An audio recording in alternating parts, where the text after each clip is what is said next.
Halo, kita ketemu lagi. Kali ini saya akan memberikan pengetahuan dalam menangani hewan atau pasien. Jadi memang tugas seorang dokter hewan adalah menentukan penyakit, mendiagnosa, kemudian mengobati. Seorang dokter hewan dituntut untuk bisa menghandle, menangani. Gimana caranya supaya hewan itu tenang? Kita bisa memeriksa dengan lancar, dengan tenang. Kalau kita mau memeriksa hewan, kita pasti memegang, entah itu apa yang diperiksa, mulai dari depan sampai ke belakang. Istilah di kedokteran itu adalah dipalpasi. Kita mencurigai apa itu ada rasa sakit atau enggak, atau ada sesuatu di situ, kita pegang. Atau kita lihat dengan inspeksi, dilihat. Kemudian kita auskultasi pakai stetoskop, alat kedokteran itu, untuk mendengarkan suara. Apakah itu suara paru-paru, suara jantung, suara lambung, ya. Kemudian pemeriksaan masih ada lagi yang lain kalau memang diperlukan, seperti diketok. Biasanya paru-paru diketok juga, apakah ini isinya udara atau isinya cairan, ya itu dengan mengetok, istilahnya perkusi, ya, ada alatnya. Atau juga aspirasi itu mengambil cairan. Yang paling sering itu adalah hewan dengan perut yang membesar, ternyata isinya cairan. Nah, kita mau lihat, mau memeriksa cairannya apa, itu harus kita sedot, ya, kita sedot, kemudian kita ambil. Nah, untuk bisa melakukan semua itu, kalau hewan kan tidak mau, apalagi itu rasanya disakiti, diketuk. Sebenarnya diketuk nggak sakit sih, cuma kan dia ada sesuatu yang aneh. Kemudian auskultasi itu kan juga disentuh, apalagi kalau tadi disedot. Nah, itu hewannya pasti berontak. Bagaimana caranya menaklukkan si hewan ini sehingga kita bisa memeriksa dengan leluasa, dengan tenang, akhirnya dapat diagnosa.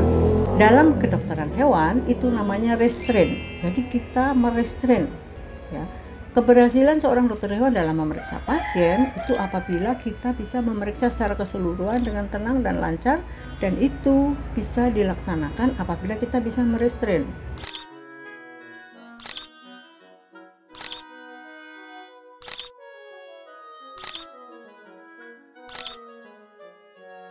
Kalau restrain itu biasanya menundukkan di mana kekuatan si hewan itu, supaya dia tidak menyerang kalau kita periksa.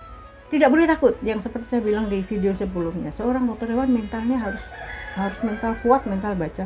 Tidak boleh takut dengan pasien, ya, sekecil apapun sampai segede apapun, sejinak apapun sampai seliar apapun, karena kita punya senjata utama seorang dokter hewan, senjata pamungkas kita adalah restrain. Jadi segitu apa tingkahnya pasien, kita bisa.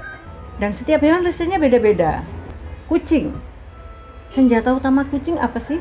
Cakarnya, kadang juga gigitannya. Sehingga itu yang harus kita tundukkan. Bagaimana supaya kaki depan, kaki belakang itu kita bisa pegang, atau ada alatnya juga, kakinya dimasukkan ke seperti lubang begitu, sehingga dia tidak bisa mencakar. Kalau anjing, senjata utamanya adalah gigitan. Seorang dokter hewan kalau merestrain anjing, pasti mulutnya yang dikunci. Bisa dengan ikatan, kalau di praktikum biasanya pakai tali itu, ya, jadi tali moncong atau pakai berangus biasanya. Kalau itu sudah ketutup, kita mau periksa bagaimanapun aman. Nah, artinya hewannya tidak akan menggigit. Sapi misalnya, sapi biasanya senjatanya adalah menendang.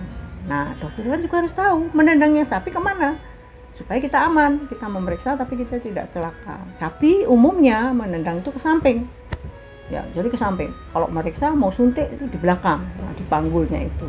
Tapi ada satu yang aneh, sapi Bali. Nah, ini juga ada tambah pengetahuan.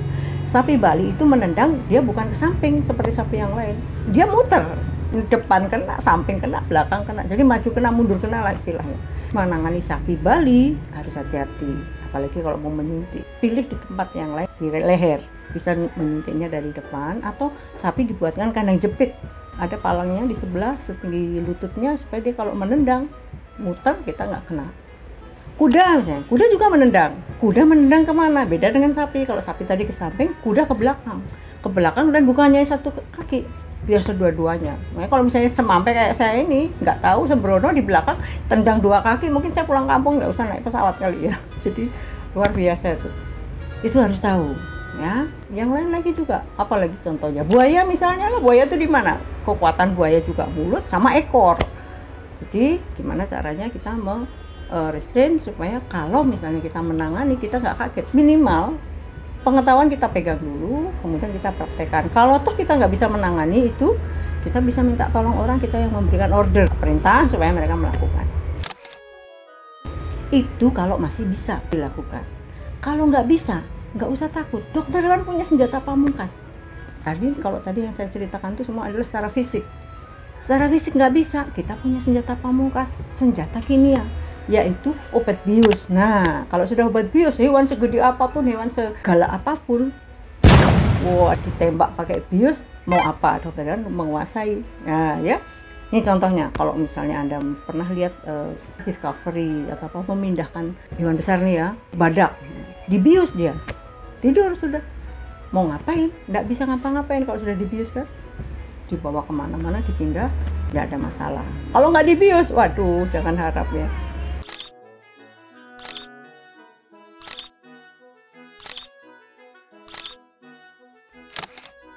Keberhasilan seorang dokter hewan dalam menangani pasien, dalam memeriksa pasien itu adalah dengan restrain.